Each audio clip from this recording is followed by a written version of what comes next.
Hi, it's Dean for the Nokia and I'm PureView, and I'll show you how to find and manage sound settings on this device.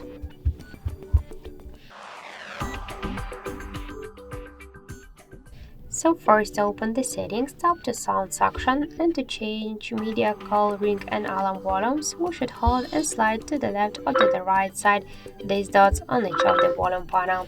We could also activate or turn off the vibration focus, to activate or turn off the don't disturb mode, to turn on or turn off the shortcut to prevent ringing, to change the phone ringtone for scene 1 and scene 2. In advanced settings, we got here the default notification and alarm sounds, so you could change them just by select one from the available sounds. And we could also activate and turn off the dial button, screen lock and lock sound, charging sounds and vibration touch sounds, and touch vibration. So just to turn on and turn off all of these options, we should use the switchers. So that's it, thank you for watching, and if you find this video helpful, leave thumbs up and subscribe.